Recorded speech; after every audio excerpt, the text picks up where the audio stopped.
What is the story of Annabelle doll and is it true? The story of Annabelle doll is about a doll possessed by evil spirits, which is now kept in a museum in America. So far, many movies have been made based on Annabelle's story. Of course, some of them are fictional, but read the truth of Annabelle's story in the following article. Have you ever heard of Annabelle doll? A haunted doll locked in a glass case purified with holy water with a warning not to open the case. This doll is currently in the Warrens Occult Museum located in the United States of America, Monroe, Connecticut, and is visited by many enthusiasts from all over the world every year. What follows is the story of Annabelle doll, the amazing and true story of this strange doll. Stay with the star. The story of Annabelle doll, an evil doll. Annabelle's horror story begins when a mother buys a cloth doll for her young daughter Dina, who is a nursing student, for her birthday, but shortly after, Dina and her friend Angie, who lived together, notice strange and unnatural events at home.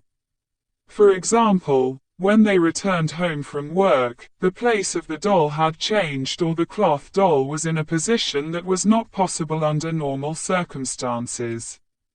At first, the matter was not so serious for the two young girls and they tried to change these changes in different ways. But Angie's fiancé Lou was not as optimistic as they were and believed that a spirit possessed this doll.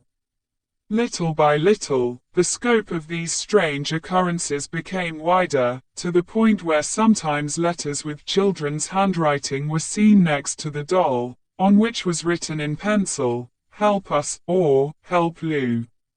The interesting thing was that the papers were of parchment type, something that was not present in their house before. In addition, the content of these sentences was vague and incomprehensible for them, until one night when they returned home, they noticed drops of blood on the back of the doll's hand and chest, and to their amazement, they realized that the blood was coming out of the doll itself. It was here that they decided to use the help of a spirit summoner. After a spirit summoning session, the medium told them, the body of a 7-year-old girl named Annabelle Higgins is buried in the basement of their apartment. Seeing the doll, Annabelle's spirit became interested in it and possessed it. It is not without grace to read a part of Dana's statements in this case. We found out that a little girl died in this property. She was 7 years old and her name was Annabelle Higgins. Annabelle's ghost said she used to play in the fields long before these apartments were built. He told us that those were his happy days. But now everyone here is an adult and they only worry about their jobs and he couldn't communicate with anyone except us. Annabelle felt we could understand her. That's why he started shaking the cloth doll. All Annabelle wanted was to be loved, that's why he asked us if he could stay with us and shake the doll. What could we do? So, we said okay. And it was from here that they called the doll Annabelle, which was no longer just a doll for them, and so they decided to keep it at home, until the night when the doll showed them another face of itself. The story was that Lou wakes up in the middle of the night, only to find that he can't move. Suddenly, he sees the doll standing right at his feet, then it slowly climbs up his body and when it reaches his chest, he grabs his hands. Putting it around Lou's neck and trying to suffocate him, Lou, scared to death, starts flailing and trying to get the doll away from him until he passes out. The next day, while Lou and Angie were talking in Angie's room, they noticed voices coming from Dina's room, even though Dina was not at home at the time. Lou slowly makes his way to the door of Dina's room, only to find that there is nothing in the room except for the doll, but as soon as he walks over to the doll, he feels someone behind him. Just as he turns around, he feels a terrible pain on the shelf. her chest pinning her in place. Angie says, she suddenly screamed and grabbed her chest. He bent over in pain, and when I reached him, his chest was torn and bleeding. His shirt was completely covered in blood. Lou was shaking, scared. We returned to the living room. Then we opened his shirt and found something like a fork on his chest. All cuts are hot, as if they were burn marks, 7 cuts, 3 of which were vertical and the other 4 were horizontal. What's more strange is that these scratches healed immediately until the next day, until there was no trace of them left. Despite these tragic events, they thought of a solution again, but this time they contacted a trusted and familiar priest named Father Queens, who, after hearing their conversation, shared the story with a senior person in the church named Father Everett. And they both came to the conclusion that the investigation of this issue requires a higher power. This is where Ed and Lorraine Warren, a couple of researchers in the field of paranormal and demonology, came to the fore.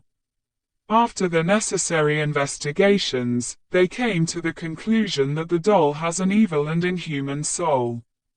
The couple stated that the doll was not possessed, but controlled by a spirit, as inanimate objects cannot be possessed, in addition to enlisting the help of a spirit summoner and allowing a spirit named Annabelle, who never had an external existence, to staying in the form of a doll was also a mistake made by Dina and Angie, because the Warrens believed that a person who has the role of a medium may also be abused by evil spirits by receiving wrong information.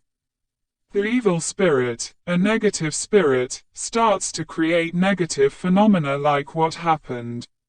But luckily, the Warrens had intervened in time, because with their prediction, if Annabelle's actions continued, it could even cause the death of one of the members of that house.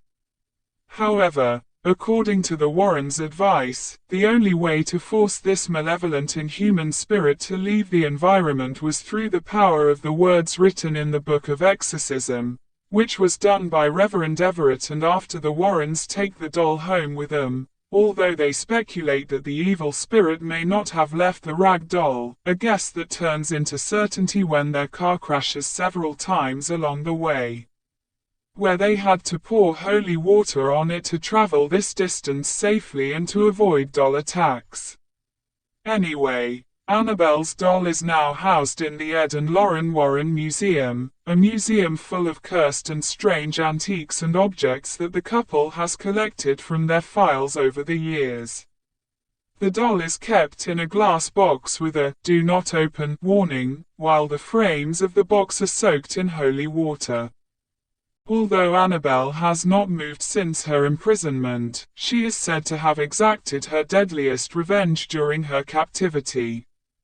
It is said that once a young man with his fiancée, who were visiting the Warren Museum, knocked on Annabelle's glass box with his hand and touched it, teasing the doll and asking the doll to prove that it was really possessed by scratching her. After Ed Warren asks the man to leave the museum, he gets on his motorcycle with his fiancée and leaves. According to Lauren, the man's fiancée later told the Warrens that the two were making fun of the doll and laughing at him when suddenly the man lost control of his motorcycle and crashed into a tree. The man dies on the spot, but the young woman survives and is hospitalized for more than a year. It is interesting to know that so far 3 horror movies, Annabelle 2014, Annabelle, Creation 2017, and Annabelle Comes Home 2019, have been made directly based on the story of the Annabelle doll. In addition, the Conjuring movie series is also known as a spin-off based on Annabelle's story, but the real face of this doll is very different from what is shown in these movies.